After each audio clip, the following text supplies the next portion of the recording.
चीन से छाते, खिलौने, कुछ कपड़े और संगीत वाद्ययंत्र जैसे सामानों के बढ़ते आयात से देश के छोटे और मझोले कारोबारियों को भारी नुकसान हो रहा है। इनमें से कई उत्पाद घरेलू बाजारों में भी बनते हैं। GTRI रिपोर्ट के अनुसार जनवरी से जून 2024 के दौरान भारत ने केवल $8.5 अरब का माल निर्यात किया। आयात $50.4 अरब रहा, यानी $41.9 अरब का व्यापार घाटा हुआ है। Global trade research initiative GTRI ने रविवार को जारी रिपोर्ट में कहा, कम निर्यात और ज़्यादा आयात चीन को भारत का सबसे बड़ा व्यापार घाटे वाला भागीदार बनाता है।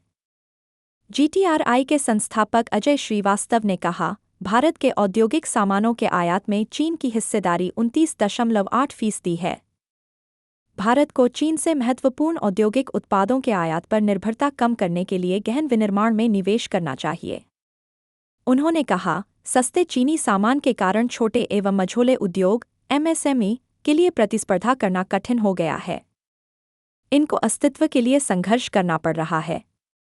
इस वजह से कुछ MSME को परिचालन बंद करना पड़ा या कम करना पड़ा। कम लागत वाले चीनी उत्पादों तक आसान पहुंच के कारण उन्हें आगे बढ़ना मुश्किल हो गया। ये चुनौतियां भारत में रोजगार सृजन और आर्थिक विकास को प्रभावित करती हैं। चीन भारत की 95.8% छतरियां और धूप छाते, $3.1 करोड़ और 91.9% कृत्रिम फूल की आपूर्ति करता है। इसके अतिरिक्त कांच के बर्तन 52.1 करोड़, 59.7%, हैंडबैग सहित चमड़े के सामान 12 करोड़, 54.3% और खिलौने 12 करोड़, 52.5% आपूर्ति कर रहा है।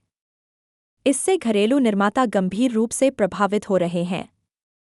इसके अलावा भारतीय MSME फर्नीचर, बिस्तर और लैंप जैसे उद्योगों में भी चीन से प्रतिस्पर्धा करने के लिए संघर्ष कर रहे हैं।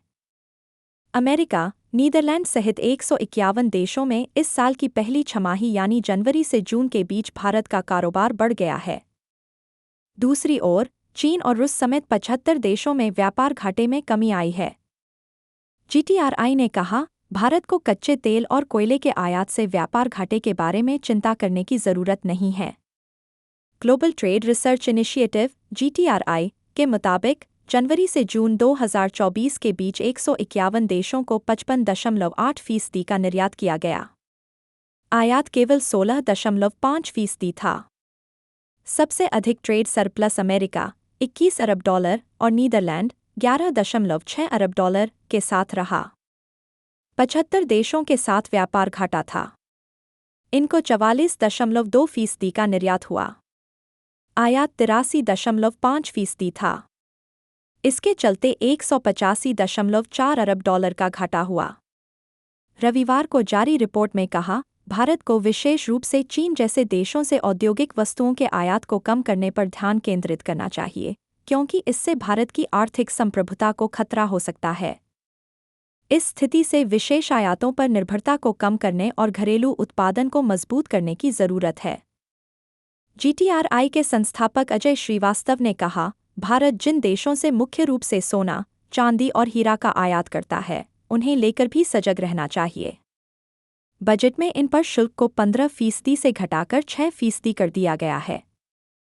ऐसे देश का सबसे ज्यादा आयात बिल कच्चे तेल में होता है। इसलिए हर कोई जानना चाहता दूसरी है कि अगर ओर, भविष्य में भारत ने इन चीन दोनों के देशों सामानों पर संबंध डंपिंग ड्यूटी और का बिगड़ते इस्तेमाल हैं, कर आयात तो को कौन कम सा करने का देश प्रयास सबसे जरूर किया अधिक है, पीड़ित लेकिन होगा? उसके बाद क्या आप सबसे जानते ज्यादा हैं कि देश का चीन आयात भारत भी से चीन से ही कौन-कौन सी होता है। वस्तुएं इंपोर्ट अगर आपको हमारी ये वीडियो अच्छी लगी हो तो इस वीडियो को लाइक कीजिए, कमेंट कीजिए और हमारा चैनल सब्सक्राइब करना ना भूले।